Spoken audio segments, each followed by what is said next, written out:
one lady told me, she said, well, when I'm lost in thought, I'm really thinking of nice things and lovely things. And I said, but then you're not lost. You win. You're agreeing with what you're doing. So you're not lost in thought. He said, well, I never thought of it that way. I go, I know. That's why I'm here. Well, you got to keep humor in it, because people can. One thing said, and someone can fall off into depression. I know that sounds like that's pretty instant, but really, it happens all the time. Somebody criticizes us. Somebody doesn't think the way that we think that they should think. They say something about something we're wearing, our new shoes, our new clothes, whatever, our haircut.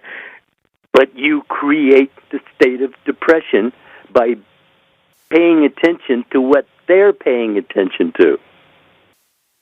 So in other words, you created the situation yourself. They may have said it, but you took it. You swallowed it. Look, people put down in writing. It was the first form of communication other than just talking. But even if they did it with chisels and stone, but they were a message of the best that they came up with. And that's what all of these books that we're reading are. It's the best that they've come up with. And that's all you really need is the best they came up with. And they already came up with it before you. So therefore, it's all around you. There's no excuse whatsoever to stay uninformed, because it's out there. I know, because someone put me on the internet. Absolutely. Absolutely. That's how I found you. I thought, why didn't I do that? Oh, well. We live and learn, huh? Absolutely. I was talking to somebody recently, we were actually messaging back and forth, and the person had inquired. They were under the impression that the only person that I listened to was Neville Goddard, and I said, no, nothing could be further from the truth. What I had listened to, and I know you're likewise, we both have libraries, and in my library I probably have easily 2,000 books. In my digital library, I have maybe 5,000 to 10,000 books, and then I have audio programs and everything else. But I listen to those people that I find agreement with. If the person's negative, or if they're outside in left field someplace, then they're probably not going to resonate with me. But to say, and like I said, I know with you also, the host of people that you listen to, so we may talk about Neville a lot, but we have a arsenal. We have a library full of other people that are speaking by way of their words into our spirits. So I just wanted to put that out there. Yeah, no, actually, every one that I've read was just another step. I got something from him, and then I read another book and I got something from that one. I read another book and I got something from that one. And I read another one and I got something from that. Now I had all of these things lined up that I got from these different books. But the thing of it is that when I heard Neville, he pulled it all together. You see, he made a bigger picture than what I was looking at with what I had gotten. And so that's what it is. Each one of these people will relate something to you. You may not even care about what else they said, but they did say something that really resonated with you. And the next one, and the next one, and the next one. And as long as you're getting that, you're setting yourself up to get more. You see, information, if you actually obtain a little bit that lifts you even a little bit, well, that sets you up to be now in a series of catching those ideas that pick you up. It's easy to get down, and then it's easier to go down and down after you're already down. Absolutely. But you can change your mind and change your world. Now, that's simple enough. It's not something that's going to take a lot of doing to just change your mind. Because you can change your mind in a second and then even forget what you were thinking a moment ago. It's true. I do that quite often. What was I thinking about? What did I come down here for? What did I go up here for? Yeah. So, but the thing of it is that that's the reason for all the reiteration, is that you remember it, so that when you need it, it's there. Because that's it. You don't remember. That man.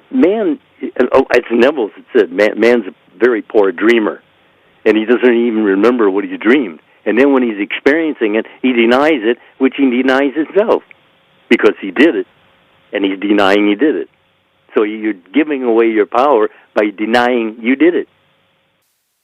And if you give it away a little bit, why didn't you give away all of it? Absolutely. So it's always up to you. Just be aware of what you're thinking, and that's simple enough. Keep it simple, because that was the only. I wouldn't have gotten any of this if I hadn't kept it simple. Because when I went Scripture, when I went to the great writings down through the centuries to check out what I was having a revelation about, and there it was, divine history. Every bit of it. And it's all already with you. Because worshiping God is using His gifts. So therefore you must already have them. The idea is, wake up and use them. You think that's a good idea? I think so, absolutely. I was thinking as you were talking about how when something resonates with you, so whether you're listening to a Neville, a Lindell, whomever, when it resonates with you, it becomes a part of you.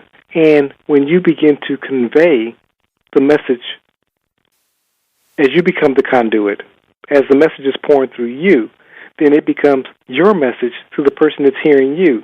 And you may be the first person that they heard that message from. So they'll always give credit to you, the speaker, as the originator of that message, even though you may have heard tens of thousands of other people saying something similar. It was your message to them that resonated. I never quite thought about it that way, though. But that's right. You're right. That's exactly what it is. And we're all doing that. You know, we hear something and we get a little excited over it, and then we think, well, I'll think about this later, and so you push it off to the side, and for the most part, that's the last you ever hear of it. And then when you do hear it again, and you always will, but when you do hear it again, then it'll add to, in other words, you're building. See? Every time you hear it, you'll be a little more attached, and you'll be in use of what it is that you've gotten the information about, even if you're not paying attention. But you have to pay attention in the beginning to get the information. And then you make of it mindsets. And then you'll be religiously operating on religion, even if you're not religious. Yeah.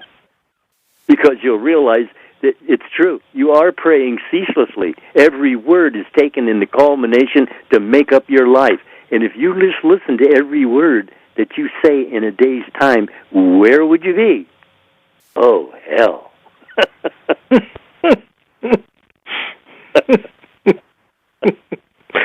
In a boatload of trouble, oftentimes. Oh, yeah. And then when you get sad about that even gets you some more to be sad about.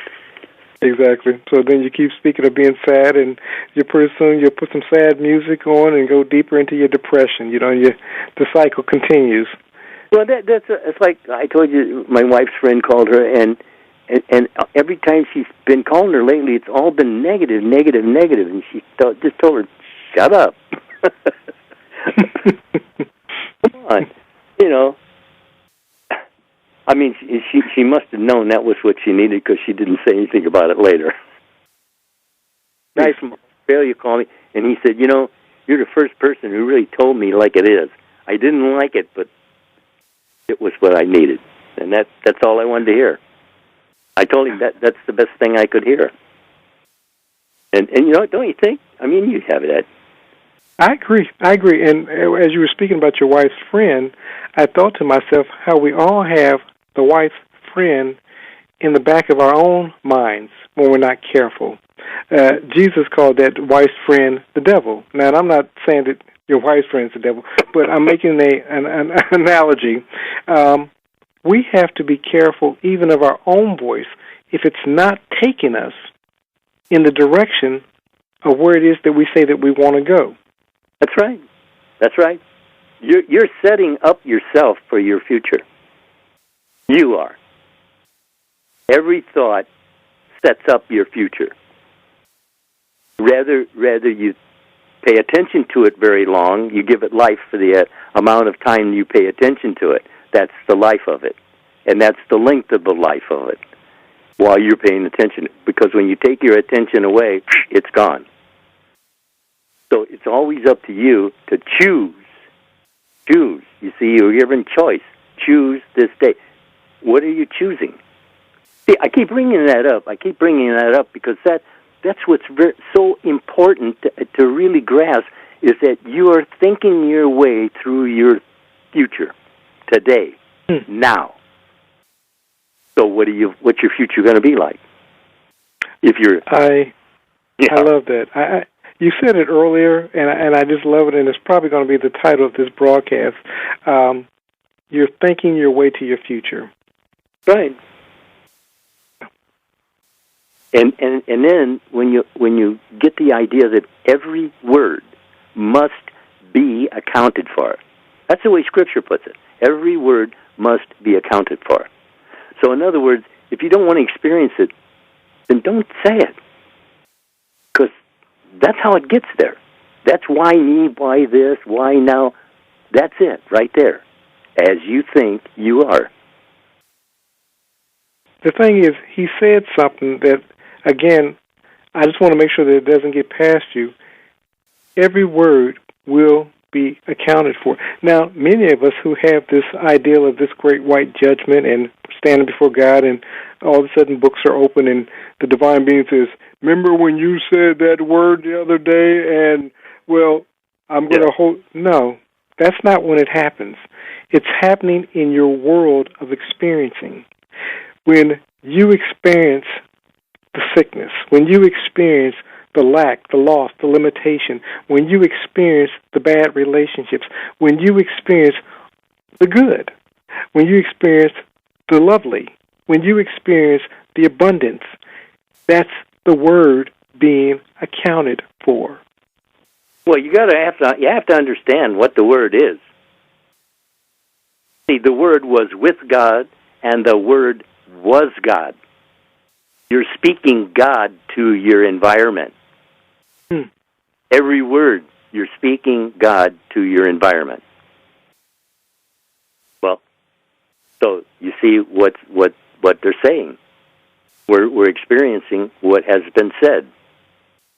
That's all. It's all from the self out. It's a psychological drama, as within, so without. If you're wondering how you'll make it through this, then you probably won't. But you will, if you'll feel, I am okay. That's it. You decree a thing. Thou shalt decree a thing, and it shall be so. So decree that you're okay. You are okay. He gave you okay. But you have to experience it, and to experience it, you have to give it your attention. And what has your attention has your life. So, live a good life. We've said quite a bit. Do you have any thing in closing, or? Yeah, the same thing I tell them all the time. Do a thing. You know, what you're saying isn't falling into the past. You're being told that it's your future being made. So think about that. If you don't want to see it in your world, don't think about it. Stop dreaming up monsters. Absolutely. Absolutely. Okay. Talk to you later. It's been a pleasure, sir. Talk to you later.